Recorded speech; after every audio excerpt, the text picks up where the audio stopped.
안녕하세요. 저희 사이트 또 방문해 주셔서 너무 감사합니다. 오늘의 영상은 제가 좀 짧은 시간에 빨리 쇼츠에 관해서 설명을 해드리고 싶습니다. 자, 우선 제가 시작하기 전에 우리가 이 쇼츠의 단어를 좀 제대로 알고 진행을 해야 되겠죠? 쇼츠 같은 경우에는 집주인이 애초에 집을 살 때 어떤 딱 금액을 주고 샀어요. 근데 숏셀로 팔 경우에는 이 집주인이 자기가 은행한테서 돈을 빌린 만큼 돈을 그 다음 바이어에게 파는 게 아니에요. 그 집주인도 손해를 보지만 그 돈을 빌려준 mortgage라고 하죠. 그 은행 mortgage도 손해를 보고 집을 파는 집을 short sale이라고 합니다. 숏셀이 안 될 경우에는 이 집주인의 마지막 옵션은 foreclosure인데요. 이 foreclosure는 웬만해서는 이 렌더 은행들이 원치 않고요. 또 집주인한테도 그거는 좀 타격이 심하다고 합니다. foreclosure 같은 경우에는 이런 그 크레딧에도 7년 동안 그게 레코드가 남기 때문에 foreclosure까지 가기 전에 그 전에 할 수 있는 방법은 숏셀로 집을 파는 거예요. 그래서 제가 말씀드리다시피 숏셀 같은 경우에는 셀러 그리고 렌다가 원래 빌려준 금액을 받지 못하고 손해를 보고 집을 파는 겁니다. 다음 질문은 그러면 그 mortgage lender approval 허가가 꼭 필요합니까? 네. 숏셀 같은 경우에는 mortgage lender가 우선 제가 말씀드리다시피 손해를 보고 그 자기가 집주인한테 빌려준 만큼 그 제일 가까운 금액을 받으려고 해요. 그래서 바이어가 이제 오퍼를 넣어도 우선 렌더가 그거를 구체적으로 리뷰를 하고 그러고 나서 결정이 난다고 해요. 다음 질문은 그러면 왜 집주인들은 집을 숏셀로 팔려고 합니까? 답은 심플하죠. 그 집주인이 mortgage payment를 못하고 또 집을 나와야 되고 근데 foreclosure는 피하고 싶은 경우 그런 집주인 같은 경우는 숏셀로 합니다. 그리고 제가 아까 말씀드리다시피 숏셀을 하면 집주인 그 오너의 크레딧은 그닥 막 큰 지장을 받지 않아요. foreclosure처럼. 그래서 우선 그 집주인한테는 그게 좋은 거겠죠. 다음 질문은 그러면 숏셀 같은 경우는 누가 더 좋은 베네핏 혜택을 받습니까? 이런 질문 같은 경우도 심플합니다. 집주인도 혜택을 받고 또 바이어도 혜택을 받고 또 집주인의 렌더도 혜택을 받고 나머지 그 트랜잭션을 도와주는 그 사람들도 다 혜택을 받습니다. 다음은 또 중요한 질문이에요. 그러면 숏셀에 좀 알아둬야 할 중요한 부분은 무엇일까요?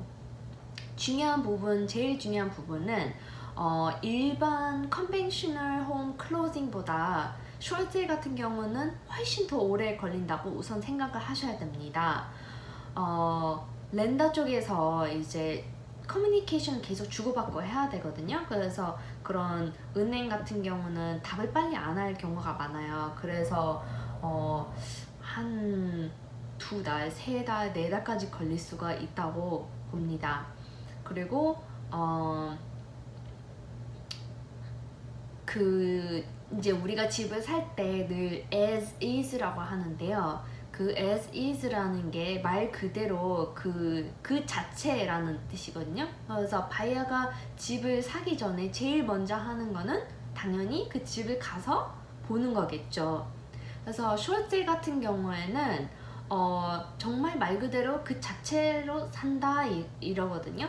그래서 다른 일반 집 같은 경우에는 그 term as is라고 해도 바이어가 집에 가서 보고 인스펙션을 하는데 그 문제가 있다 그러면 그 그 셀러랑 늘 얘기를 해가지고 이거 좀 고쳐주던가 또 뭐 리페어 커스트 돈을 클로징 때 줘라 이런 그 커뮤니케이션 네고시에이션이 가능한데 숏세일 같은 경우에는 그런 게 가능하지 않습니다.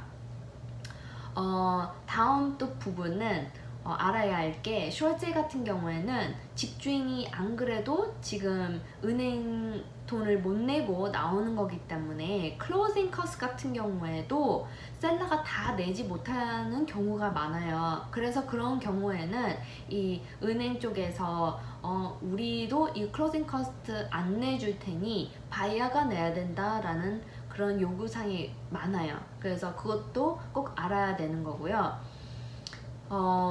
다음 질문은 그러면 만약 셀러가 원래 자기가 빌린 그 값보다 이하 금액으로 집을 팔면 바이어 같은 경우는 사는 순간 그 집에 관한 에퀴티 이익을 바로 볼 수 있나요? 이렇게 또 물어보거든요. 이 질문이니까 예를 들어 시세값보다 더 싸게 나와 있으면 바이어는 무조건 사면 돈으로 따지면 손해볼 게 하나도 없네요. 이렇게 질문을 하는데요. 이 질문도 조심스럽게 대답해야 하는 이유가 이 집주인이 집을 몇 년도에 얼마에 샀느냐 따라 이게 많이 달려 있거든요. 그래서 예를 들어 정말 2008년 집값이 어마어마하게 비쌀 때 그럴 때 예를 들어 집주인이 집을 샀다면 그리고 지금으로 지금 이 상황 올해에 집을 판다면 바이어 같은 경우는 무조건 싸게 사는 거다라고 생각할 수 없습니다. 그러니까 다시 짧게 설명해 드리자면 이 집주인이 몇 년도에 얼마에 그 집을 샀느냐에 따라 이익을 보고 안 보고 그 계산이 됩니다.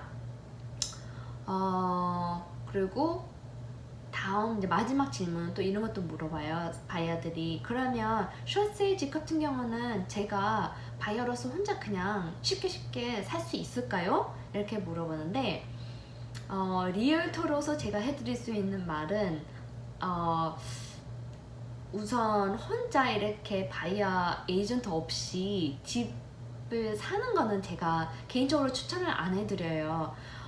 이렇게 이제 집을 살려고 하는 분들은 미국에서 집을 살려고 하는 분들은 이제 또 나름 알아보고 그러면 아시겠지만 바이어 에이전트 커미션을 바이어가 내지 않습니다.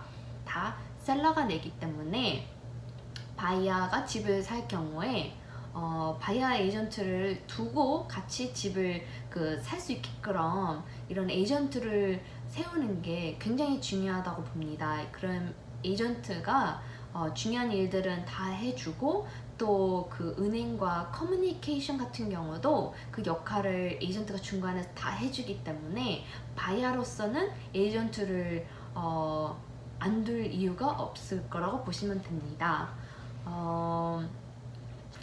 그리고 또 또 알아야 하실 거는 제가 말씀드리다시피 만약 바이어로서 딱 정해진 날에 클로징을 원하고 딱 정해진 날에 집을 무조건 사야 되는 경우라면 숏세일을 추천하지 않습니다. 제가 제일 처음에 말씀드린 것처럼 숏세일 클로징은 어떻게 보면 좀 예측하기 어렵고 또 기간이 더 오래 걸릴 수 있기 때문에 급한 바이어들은 되도록이면 그냥 컨벤셔널 집을 사시는 게 좋다고 제가 알려드리고 싶습니다.